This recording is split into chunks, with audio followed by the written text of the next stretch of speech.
भारत से ऑपरेशन सिंदूर में करारी शिकस्त खाने के बाद पाकिस्तान अब नई चालें चल रहा है। साफ है कि अब वो भारत से सीधी टक्कर लेने की हैसियत में ही नहीं है और इसीलिए वो बांग्लादेश के जरिए भारत के खिलाफ साजिश की नई स्क्रिप्ट लिखना शुरू कर रहा है। पाकिस्तान के विदेश मंत्री का ढाका दौरा, आर्थिक और शिक्षा के नाम पर निवेश के बहाने ISI से जुड़े कट्टरपंथी संगठनों से मुलाकात और अब बांग्लादेश में शरिया कानून लागू कराने की खुली वकालत, ये सब इशारा कर रहे हैं कि एक नई जिहादी साजिश पनप रही है। अब जब पाकिस्तान और बांग्लादेश के बीच फ्री वीजा एंट्री जैसे समझौते हो रहे हैं तो सवाल ये है कि क्या बांग्लादेश की सीमा भारत के लिए अलग खतरा बन सकती है।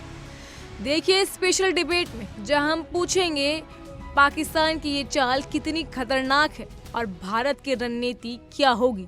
बात पूरी होने दीजिए जनाब।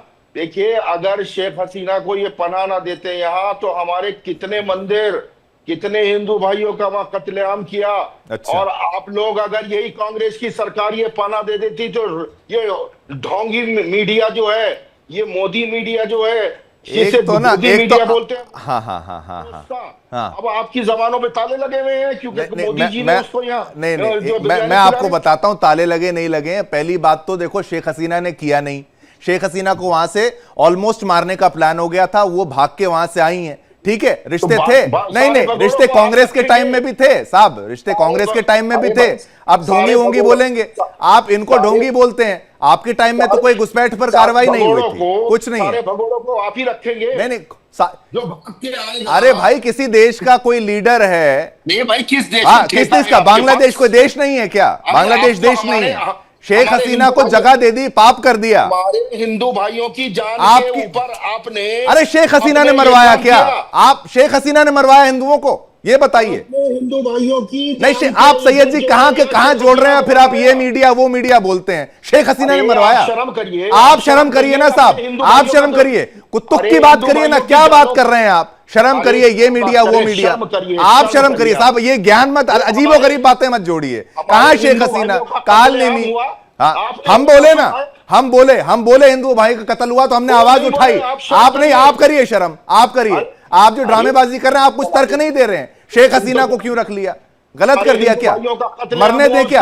हम मुसलमान को भी नहीं मरने देंगे। हम बोल रहे हैं हिंदू भाइयों का, हम मुसलमान नहीं, एक उसको मरने दें। आप बोलिए सैयद साहब की मरने देते हैं शेख हसीना को, बोलिए। मुद्दे से भटक रहे हैं। अरे मैं मुद्दे से भटक रहा हूं, आप भटक रहे हैं साहब, आप बोलिए। नहीं ठीक है। देखिए ये आप फिर आइए, हिंदू धर्म के बारे में थोड़ा समझे तो किसी की भी बहू बेटी बहन, सैयद साहब किसी की भी बहू बेटी बहन ही मान लिया था आप। नहीं ये ठीक है, आप टॉपिक से ज्यादा डिरेल भी हो रहे हैं। नहीं, शर्म वरम मुझे मत समझाइए, आप अपनी लिमिट में रहिए साहब। नहीं ये तो उंगलियां मुझे मत दिखाइए। आप आराम से रहिए, आराम से अपनी बात करिए, ये अजीबो गरीब बात मत करिए। ये मीडिया वो मीडिया, मैं भी आपको कह दूंगा 10 बातें, ये फालतू की बातें नहीं। ठीक है, आऊंगा कुछ नहीं। लाशें हमने आवाज उठाई है, कोई एक चैनल में काम नहीं किया, 10 चैनल में काम किया। आचार्य राकेश चतुर्वेदी जी, एक ही मुद्दे पर खेलना है, कालनीमी पर तो अब तक आपने कुछ नहीं बोला है, ढोंग बोल रहे हैं इसको। आचार्य राकेश चतुर्वेदी जी, अब आप रुक जाइए, सभी को मौका दीजिए। अरे भाई साहब सैयद जी थोड़ा सा रुक भी जाइए, ये उंगली करके मुझे मत दिखाइए, डराने का प्रयास मत करिए, यहां कोई डरने वाला नहीं है। राकेश जी चलिए, आचार्य राकेश जी आपकी बात, ऐसे उंगली करके कुछ नहीं होता है, मरने नहीं भेज देंगे शेख हसीना को कहीं पर भी। यहां पर कोई भी बहन बेटी आएगी, किसी भी मजहब की है, ये हिंदू धर्म चाहे कह लीजिए, सनातन देश कह लीजिए, करता है मदद सबकी। शिवम जी, सर्वप्रथम तो इस मंच को मेरा प्रणाम है। और उत्तराखंड सरकार ने जो यह एक जो मुहिम चलाई है शिवम जी, यह भारतवर्ष में, पूरे भारतवर्ष में यह चलना चाहिए, क्योंकि बहुत सारे कालनेमी ऐसे छिपे हुए हैं जो धर्म को आहत कर रहे हैं, धर्म का जो है हनन कर रहे हैं, और त्रिपुंड लगा करके सिर्फ जिनको शुद्ध गायत्री का भी जाप नहीं आता है, वह भी अपने आप को सनातनी कह रहे हैं। दूसरी चीज, अभी बहुत बड़ी बड़ी बातें सैयद अली साहब कर रहे हैं कि 11 वर्ष क्या किया, और वो शेख हसीना के विषय पर चले गए। अरे भाई, आपने सनातन को जाना ही नहीं, आपने तो उसको जाना है, उस सत्ता को जाना है जिसने अपने पिता का गला घोट करके सत्ता हासिल की है। सनातन का इतिहास रहा है, जो भी शरणागत हुआ है, मुन्नीर भी आज शरणागत हो जाए आकर के भारतवर्ष में, तो हम उसको भी शरण देंगे, उसकी भी रक्षा करेंगे। यही भारतवर्ष का, यही सनातन का इतिहास रहा है। आप कहां किस तरीके की बातें करते हैं, और हमेशा आप सिर्फ एक शब्द प्रयोग करके गोदी मीडिया गोदी मीडिया। अरे भाई, जिस विषय पर प्रश्न चल रहा है कालनेमी का, इनके बोलने से थोड़ी ना होता है साहब, इनके बोलने से थोड़ी ना होता है। ये क्या मीडिया क्या मीडिया, वो तो 10 चीजें हैं। रहीम राम बनकर छिपे हुए हैं, अब निकल रहे हैं, तो सैयद अली साहब को जो है दर्द हो रहा है। सैयद अली साहब उंगली दिखा रहे हैं। अरे उंगली करना है तो उन कालनेमियों पर करिए। आपकी सरकार ने क्या किया? आपकी सरकार ने भी उन कालनेमियों को बढ़ाया है। अभी तो उत्तर प्रदेश में कालनेमी दिखने बाकी है, और जिस दिन उत्तर प्रदेश से कालनेमी दिखने निकलने शुरू जाएंगे तो धरे के धरे रह जाएंगे। शांति देखिए, जिसने भारत में इतने आतंकवादी भेजे उसे भी रखेंगे आप? बड़ी शर्म की बात है। आपको शर्म आनी चाहिए। आपको भारतवर्ष का इतिहास ही नहीं पता है। अरे हमारे 26 बेगुनाह लोगों को मरवाया उसने अभी पहलगाम में। शत्रु भी शरणागत हो तो उसको मत करिए, ऐसे इतने सहिष्णु मत बनिए, इतने सहिष्णु मत बनिए। हाँ, चलिए, अरे कहाँ ले जा रहे हैं मुनीर, कहाँ बांग्लादेश? आइए वापस आते हैं, पढ़ रहे हैं, शर्म करिए। एक मिनट, चैनल पे भी देखिए, रोक नहीं रहे इस आदमी को। एक मिनट आप सुन लीजिए। देखिए, शेख हसीना का मुद्दा आप लेके आए, मुद्दा था कालनेमी का। आपने बोला शरण क्यों दी, मैंने बताया शरण क्यों दी। अब फिर आप बोल रहे आसिम मुनीर को रख लेंगे, तुकबंदी नहीं बन रही, कोई तुक बन नहीं रहा उसका। ठीक है, उन्होंने बोला कि शरण हम किसी को भी दें, हम कहते हैं हम नहीं देंगे ना, हमें पता है ना पाकिस्तान को क्या शरण दी। वो तो देश हमारा था, बांग्लादेश भी हमारा था, बट गया ना, सब हो गया ना। अब वो हिंदू वाला मुद्दा तो आएगा ही ना फिर। अब ऐसे बोलेंगे तो देश बटने ही नहीं दिया जाना चाहिए था ना। पिछली की जो सरकारें थी, बंटवारा क्यों हो गया? बंटवारा हुआ ना साहब, बंटवारा नहीं, अगर बंटवारा नहीं होता तो हिंदू सुरक्षित रहता। ये एक मुद्दा है। दो शब्द इस बारे में भी बोल दीजिए। हाँ पूछ भाई, क्या आप ये कह रहे हैं कि हम तो मुनीर को भी जो है, हम तो इतने अरे हम थोड़ा समर्थन कर रहे हैं, हम थोड़ा समर्थन कर रहे हैं, उनकी राय है। मैंने रोक दिया, मैंने बोल दिया ना साहब, आप ही तो मुनीर लाए। अरे कालनेमी पर सैयद साहब कालनेमी पर बोलेंगे की मैं निंदा करता हूँ। हाँ ठीक है, निंदा कर, बिल्कुल ठीक है। सैयद साहब कालनेमी पर कुछ बोलेंगे, या फिर आज बांग्लादेश पे चर्चा कर लें?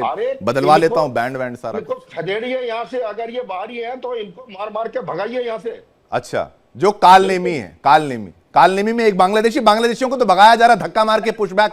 एक आपको पता है ना पुशबैक? भगाइए। हाँ ठीक है, ये जो यहाँ हमारे इसमें मूंग दल रही है यहाँ बैठ के, इसको भी भगाइए यहाँ से, जो महारानी बना के इसको बिठा लिया है।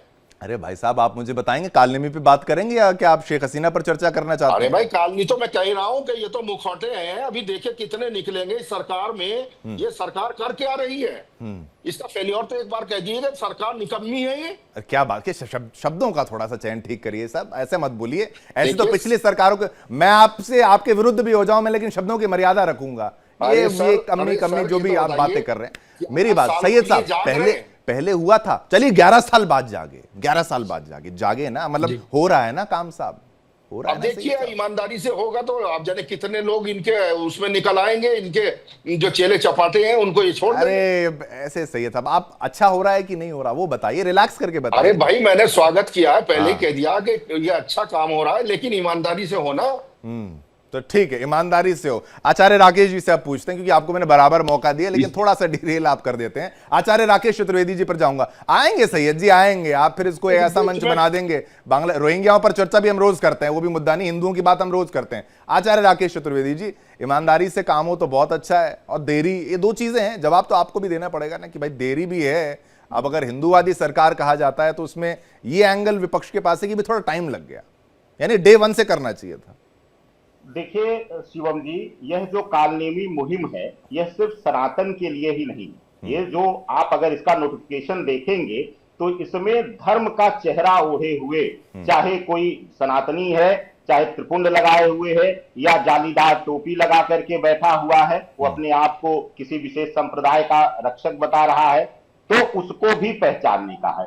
और कोई भी कार्य हो, अगर शुभतापूर्ण है, सही दिशा में है, तो भले विलंब से हुआ हो, उसका स्वागत होना चाहिए। और विलंब क्यों हुआ है उसका भी कारण सुन लीजिए कि यही सैयद अली साहब या इनके साथ के बैठने वाले लोग जो हैं, वह अब तक बलात्कारियों को कहते आए हैं कि जवान है, गलती हो जाती है। दूसरी चीज, आतंकवादियों के लिए जमानत लेने के लिए ये लोग सड़क पर आ जाते हैं। सही, तो हाँ, सही। कालनेमी का स्वागत कैसे कर पाएंगे ये लोग? कालनेमी ऑपरेशन का स्वागत कैसे कर पाएंगे? विलंब है लेकिन शुभता है। कहते हैं देर हो लेकिन दुरुस्त चीजें हो, तो अब दुरुस्त हो रही है। उसका रिजल्ट आपने डाटा के माध्यम से दिखाया।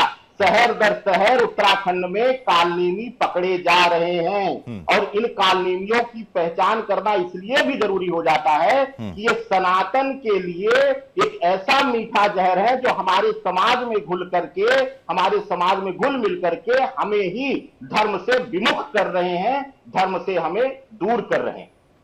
ठीक है सैयद जी, अब बताइए कि भाई चुभ तो नहीं रहा है, वो कह रहे हैं चुभ तो नहीं रहा है आपको कार्रवाई, चुभ तो नहीं रही। धर्मगुरु नहीं है ये, बलात्कारियों का साथी लग रहा मुझे। कोई क्या बातें कर रहे हैं भाई साहब, आप इतना पर्सनल हो जाएंगे जी? आप उनका जवाब दीजिए, आप जवाब दीजिए। यह नहीं होगा कि अपनी बलात्कारी सोच और अपनी शब्दावली को परिवर्तित कर ले, और नहीं तो इनका भी इतिहास निकलने में समय नहीं लगेगा। मेरी बात सुनिए, वो उन्होंने जो कमेंट किया, वो लड़के हैं वाला जो कमेंट था उसके ऊपर कहा है ना, ठीक है, वो आप प्लीज थोड़ा ताल्लुक रखते हैं। हाँ। जवाब ये दे दें, अपना जवाब ये खुद दें, आप इनकी वकालत कर। नहीं भाई, वकालत तो आपकी भी करूंगा ना, मैं आपकी दोनों की, मेरा काम है मीडिएशन करना, आपकी वकालत करूंगा।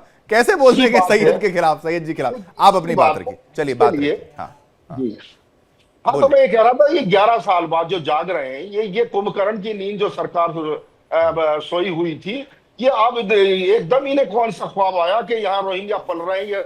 ये बिहार में जब इस सरकार में कुत्ते के नाम से भी जो है वोटर आईडी बन जाती है, ट्रंप के नाम से बन जाती है, सरकार में सब कुछ पॉसिबल है।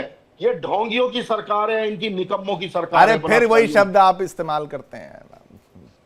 मैं कह रहा हूं शब्दों की मर्यादा रखिए, सब अच्छे लोग देखते हैं, नेशनल टीवी है, नेशनल चैनल है। ये बलात्कारी बता रहे हैं, ये बलात्कारियों का साथी बता रहे हैं, ये अच्छी बात नहीं, जो वो स्टेटमेंट के ऊपर बता रहे हैं ना, स्टेटमेंट कोट कर रहे हैं राकेश जी, स्टेटमेंट कोट करके बताया करिए, स्टेटमेंट कोट करके बात भी कर ले। नहीं, ये स्टेटमेंट्स आए हैं ना, लड़के हैं, मुनीर को भी खिलाएंगे, बलात्कारियों का पक्ष रखेंगे। ये सैयद अली साहब, आप ही जिस जाति विचारधारा से जुड़े हैं उसी से धर्मगुरु नहीं लग रहे। ये तो कोई मुझे ऐसे, ये तो मुझे कोई ऐसे ही लग रहे हैं, इन्हीं के सरदार लग रहे हैं मुझे, जिनके लिए आज आप चला रहे हैं। नहीं, ये आप ही अजीबोगरीब तुकबंदी क्यों कर रहे हैं? वो जिनका स्टेटमेंट है उसका आप जवाब दीजिए। आप ये बोलेंगे कि नहीं भाई इसके सरदार हैं, उसके वो हैं, फिर आपको बोल देंगे।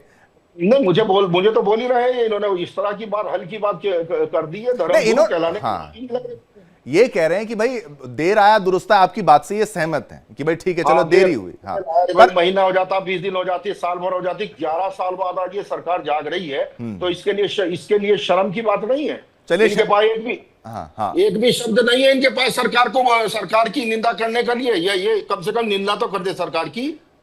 जब 11 साल बाद काम हो रहा है तो निंदा करेंगे क्या? निंदा काम हो रहा है तो निंदा किया जाए क्या? जब सब कुछ लुट गया, अब जो है आप जाग रहे हैं, तो ये कौन सा गुड वर्क हो गया भैया? तो लुटाने की स्थिति 10 साल पहले नहीं थी। लुटाया किसने? इनसे एक शब्द पूछा जाए कि लुटाया किसने? इससे पहले की सरकार कितनी चरित्रवान थी और कितनी ईमानदार थी, कर दिया इन लोगों ने, इसके लिए कौन जिम्मेदार है? चलिए ठीक है, चलिए आचार्य राकेश जी, हाँ बोलिए, अब आप जवाब दीजिए। इससे शिवम जी, इससे पहले भी कई सरकारें रही हैं। उत्तर प्रदेश में मुझे लगता है इनकी ही विचारधारा की सरकार रही है लगातार। कौन सा ईमानदारी, कौन सा चरित्रवान सरकार इन्होंने दे दिया, कौन से इन्होंने पहचान करा दी, कितना इन्होंने धर्म को लेकर कार्य कर दिया, यह भी बता दें। तो अगर कोई सरकार, कोई भी, अब यहाँ पे इनकी भी सरकार या इनके भी विचारधारा की कोई सरकार होती, अगर वो यह कार्य करती, भले विलंब से करती, तो मैं उसका भी स्वागत करता, भले ही विलंब से इनकी भी विचारधारा की सरकार करती। लेकिन अब इनको यह भी पीड़ा है कि देर से हुआ लेकिन कार्य तो हुआ। अब 4000 लोगों की, 5000 लोगों की पहचान हो रही है, अब देर से हो रहा है, अब ये इनको पीड़ा है। इनको यह स्वागत नहीं है कि यह लोग जो है कपटी लोग हैं, जो इनके भी संप्रदाय को, सनातन के संप्रदाय को, हर पंथ को बदनाम कर रहे हैं। उन कालनेमियों की पहचान चाहे देर हो चाहे विलंब से होनी चाहिए। 10 वर्ष 11 वर्ष का मुझे लगता है कि यह मिशन जो है, यह ऑपरेशन जो है लगातार चले, 5 वर्ष 10 वर्ष, लेकिन लोग जो है फिल्टर हो सके, कालनेमियों को पकड़ा जा सके। मुझे लगता है हमें और सैयद अली साहब को, दोनों को एक मंच से एक आवाज उठानी चाहिए, ना कि इस पर विशेष रूप से विरोधाभास करके कि विलंब से हुआ है या शेख हसीना को क्यों मौका दिया गया है, यह सब बातें छोड़ करके मंच को एक कर करना चाहिए। ठीक है सैयद अली जी, एक बात मुझे बताइए कि भाई अगर कोई दूसरे मजहब का व्यक्ति या कोई मुसलमान व्यक्ति अगर ऐसे बाबा बन के चला जाएगा, एक तो पहले नाम छिपा के जिस तरीके से प्रेम प्रसंग की वारदातें सामने आई, वो भी उस पर चर्चाओं में भी आप शामिल हुए, लेकिन ये नाम छिपा के और नाम बदल के कह लीजिए और बाबा का वेश धारण करके जब पता लगता है ये फलां तो किसी और मजहब का है, ये तो मुसलमान निकला, तो फिर ये तो बड़ा धोखा। ये तो जो इस्लाम के ठेकेदार हैं, जो भाई जो मौलवी हैं, मौलाना हैं, उनको भी तो एक मुहिम चालू करनी चाहिए ना कि भाई केवल पैसे के लिए जो बाबा बन रहे हैं वो हमारे मजहब के लिए भी तो, वो भी तो कलंक है लोग जो ऐसा कर रहे हैं, ये भी तो कुछ आना चाहिए। देखिए ये सांप जो सपोली है ये दोनों धर्मों में है। जो बहुत हिंदू ऐसे हैं जो मुसलमान बन के ठग रहे हैं लोगों को, और बहुत मुसलमान ऐसे हैं जो गद्दारी करके अपने धर्म के साथ, और जो हिंदू बन के इस तरह की जो है बदमाशी कर रहा है। उन सब के लिए एक जैसी सजा होनी चाहिए, एक जैसा कानून होना चाहिए, और ये कोई एक धर्म की बात नहीं है, ये सभी धर्मों में इस तरह का चोला बदल के और ये बदमाशी। सैयद जी कौन सा हिंदू आपने देखा कि वो मुसलमान बन के ठग रहा है, ऐसा कोई एग्जांपल मतलब थोड़ा सा बताते चलिएगा। चलिए ये मैं अभी किसी दिन और जो है डिबेट करिएगा, किसी दिन ये विषय नहीं है कि मुसलमान को बताइए। ये मैं बहुत लंबी लिस्ट है, बहुत लंबी लिस्ट है। कोई लिस्ट नहीं है। देखिए ढोंगी का कोई धर्म नहीं होता भाई, ढोंगी का कोई धर्म नहीं होता। जहाँ उसकी सिद्धि होती है, जहाँ वो उसका जो है स्वार्थ सिद्धि होती है, वहीं वो बन जाता है। ऐसा नहीं है, बहुत जालसाज, बहुत क्रिमिनल ऐसे हैं कि अपना धर्म परिवर्तन दिखा के अपना नाम बदल के क्राइम करते हैं, हिंदू है मुसलमान है। अब इसको हर चीज को जातीय और धर्म के एंगल से देखने लगते हैं। तो फिर आपको कालनेमी क्या समझ में आ रहा है साहब? कालनेमी है ही तो यही कि भाई जो दूसरे आपको हर जगह हिंदू मुसलमान करना है। और अरे मुझे नहीं करना है, मुझे क्या करना है? आपने अभी बोला दोनों मजहबों में हिंदू मुस्लिम क्या है? जहर का प्याला पिलाते हैं सबको। आप जहर का प्याला, देखिए आपको ये जहर का प्याला लगता है, मैं कह रहा हूं पहचान की बात है। पहचान छिपाकर वही तो आइडेंटिफाई हो रहा है, वही तो गिरफ्तारी हो रही है। अब वो उसमें क्या दिक्कत? एक मुहिम ऐसी भी चला लीजिए जो दूसरे पक्ष के लोग भी इतने ढोंगी बाबा मिल जाएंगे जो मुसलमान बन के नहीं, आप लिस्ट दिखाएंगे ना तो चलाएंगे उसको, लेकिन आप केवल ऐसे ही कि भाई ऐसा भी होता है, ये भी हो सकता है, कोई तर्क नहीं, कोई नहीं। आप गूगल कर लीजिए ना बैठ के, थोड़ा सा मैं कह रहा हूं आप टाइम लीजिए, आप गूगल कर लीजिए। आप मुझे 10 उदाहरण दे दीजिए, आप मुझे 10 उदाहरण दे दीजिए, 5 उदाहरण दे दीजिए, यहाँ कितने ही उदाहरण है। मतलब पूरे चैनल है आपका, बहुत बड़ा चैनल है, आप लोग बहुत कुछ कर सकते हैं, लेकिन नहीं आपका साथ चाहिए ना हमें साहब। आपने बोल दिया कि हर मजहब में ऐसा है, आप मुझे लिस्ट लाइएगा, आप लिस्ट जो शेयर करेंगे हम चलाएंगे, पर है नहीं ऐसा, वही तो दिक्कत है राकेश जी। ऐसा नहीं, आपको बड़ी शर्मिंदगी नहीं, कोई शर्मिंदगी नहीं है, शर्मिंदगी ये कि भाई कोई है नहीं डेटा। हाँ शिवम जी, सैयद अब्बास साहब ने कह दिया कि दोनों धर्मों में है और नाम एक नहीं गिना पाए। हम तो यही उनके सामने प्रत्यक्ष प्रमाण रख दे रहे हैं कि अभी एक नया आंगुर छांगुर जो है बाबा बनकर बैठा हुआ था। दूसरा, आपको शिवम जी पता होगा कि पूरी मीडिया ने चलाया था कि दिल्ली का एक प्रसिद्ध जो है एक विशेष मुस्लिम संप्रदाय से आने वाला बाल बढ़ा करके त्रिपुंड लगा करके टीवी चैनलों पर अपने शो चलवाता था पैसे के दम पर, और वो बाबा बनकर बैठा था। तो सैयद अली अब्बास साहब कम से कम जो तथ्य बोला करिए उनको जो है आप रखा करिए सामने, तब आनंद आएगा। ऐसे सिर्फ बक देने से और चिल्ला देने से तथ्य नहीं साबित हो जाते हैं सैयद अली अब्बास साहब। ठीक है, मैं ये कहूंगा कि भाई मेहमान बहुत अच्छे हैं हमारे, लेकिन थोड़ा सा तर्कों के साथ और थोड़ा उसमें वेट आता है। केवल कह दें कि भाई इधर है उधर है और कि ये अच्छे हैं बुरे हैं और गाली बक देने से, ऐसे बोल देने से वो अच्छा नहीं लगता। फिर भी सार्थक चर्चा हुई, मुझे लगता है दोनों पक्षों को बराबर या बराबर से ज्यादा का समय दिया। सैयद जी धन्यवाद, आपका बहुत बहुत धन्यवाद। आचार्य जी आपका भी बहुत बहुत धन्यवाद। दोनों ने अपनी राय को बेबाकी से रखा, लेकिन मुद्दा है कितने कालनेमी, कितने ऐसे और हैं ढोंगी छलिए जिनको आइडेंटिफाई करना है, जिनकी पहचान करनी है, और उनको सलाखों के पीछे भेजना चाहिए जो लोगों की भावनाओं के साथ खेल रहे हैं, भद्दा मजाक कर रहे हैं केवल पैसे के लिए। ये और बर्दाश्त नहीं किया जा सकता। फिलहाल के लिए इतना ही। तमाम खबरों के लिए फॉलो कीजिए इंडिया डेली को।